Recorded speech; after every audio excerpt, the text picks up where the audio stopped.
La depresión es un trastorno mental caracterizado fundamentalmente por un muy bajo estado de ánimo y sentimientos de tristeza asociados a alteraciones del comportamiento, pero también del grado de actividad y hasta del pensamiento.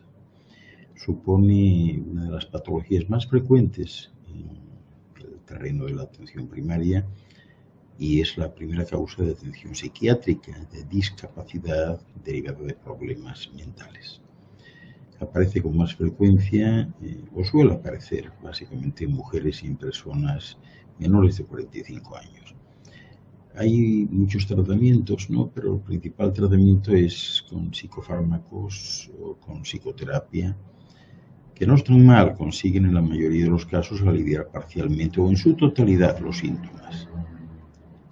Y una vez se han superado todos estos síntomas de la depresión, pues no está de más seguir bajo tratamiento antidepresivo el tiempo necesario para evitar posibles recaídas. En algunos casos el tratamiento puede ser prolongado incluso hasta de por vida, ¿verdad? La depresión clínica es una enfermedad grave y común que afecta tanto física como mentalmente en nuestro modo de sentir y de pensar. Y esta depresión puede provocar deseos de alejarse de la familia, de los amigos, trabajo, la escuela, la universidad, etc. Y puede también causar ansiedad, pérdida del sueño, del apetito y falta de interés o placer en realizar diferentes actividades.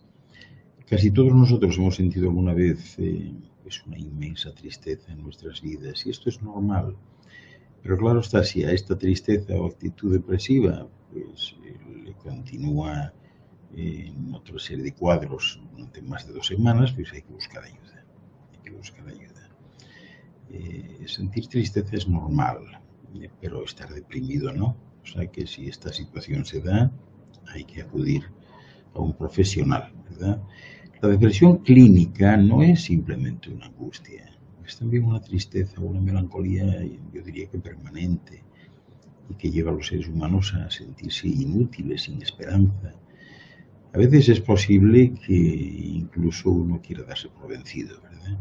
Y esta depresión causa pérdida del placer en la vida diaria, provoca tensión en el trabajo y en las relaciones, agrava pues, ciertas patologías y condiciones médicas e incluso puede llevar a gente al suicidio, o sea que hay que tener cuidado con ello.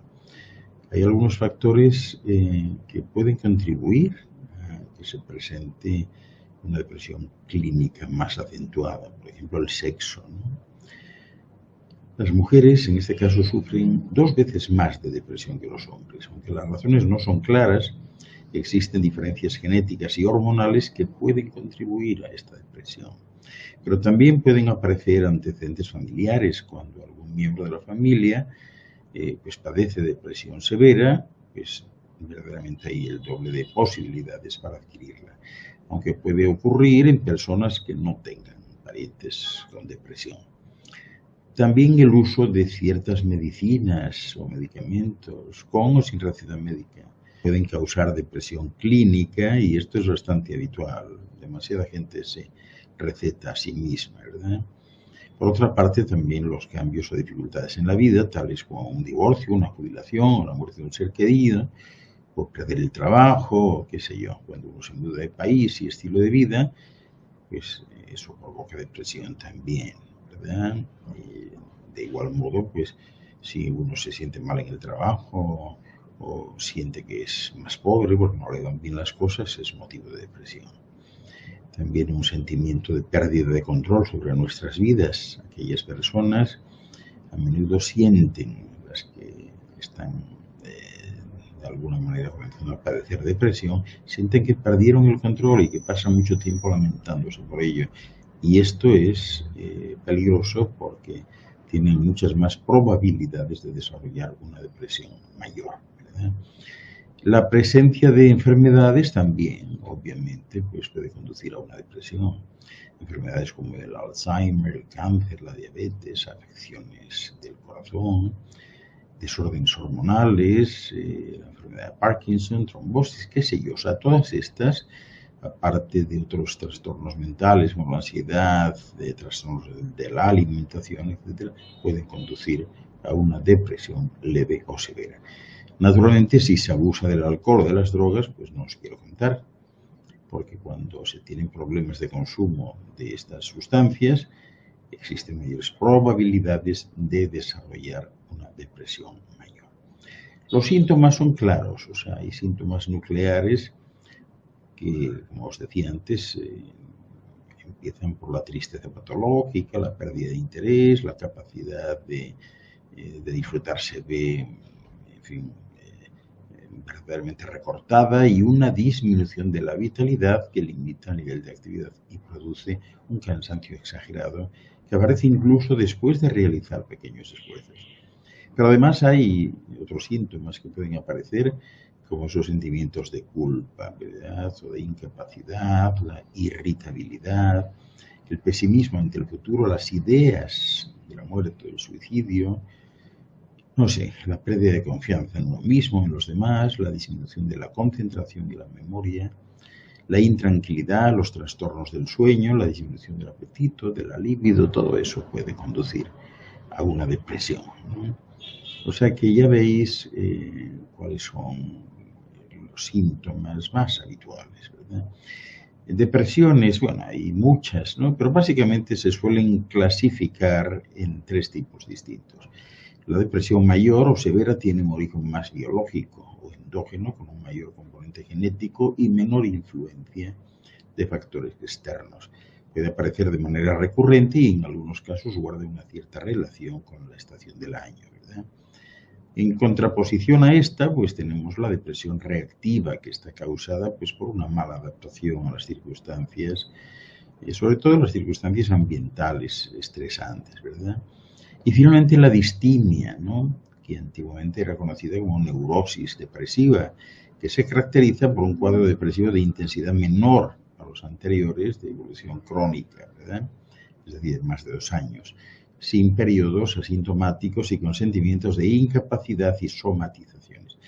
Pues bien, este último tipo de depresión parece guardar una relación más estrecha con la forma de ser y con el estrés prolongado.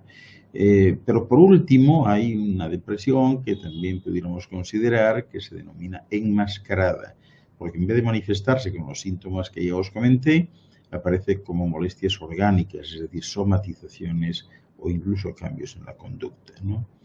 Las causas, bueno, salvo algunos casos de depresión asociada a enfermedades orgánicas, como la enfermedad de Parkinson o la tuberculosis, por ejemplo, la depresión se produce generalmente por la interacción de unos ciertos factores biológicos, como son los cambios hormonales, alteraciones en los neurotransmisores cerebrales, como la serotonina o la noradrenalina y la dopamina, o los componentes genéticos, no sé, o sea, muchos en ese sentido, ¿no?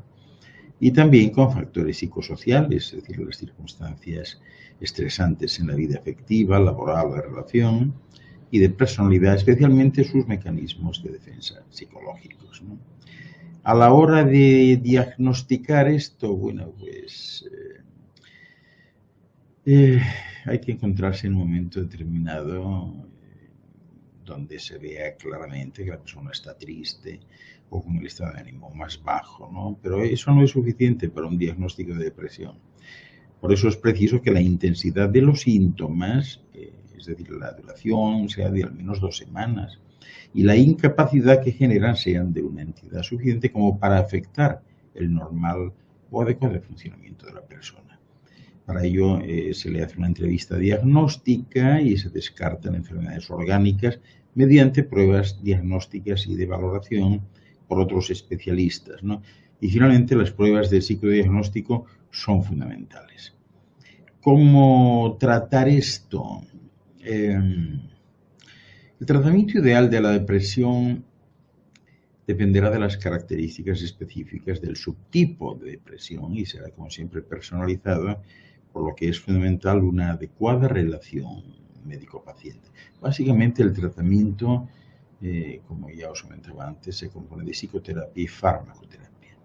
Con la psicoterapia se ofrece seguridad, confianza, comprensión y apoyo emocional, y se intentan corregir los pensamientos distorsionados o negativos, ¿verdad?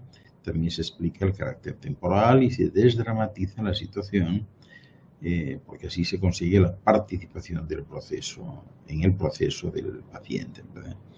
Y por último, se enseña a prever las posibles recaídas, ¿no?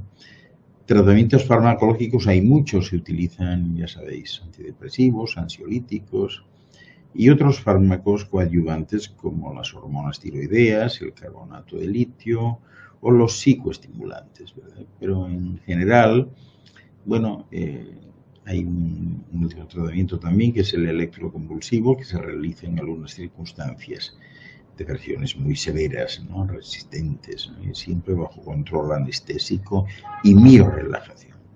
Esta es una técnica segura y sus efectos secundarios sobre la memoria son habitualmente leves y transitorios.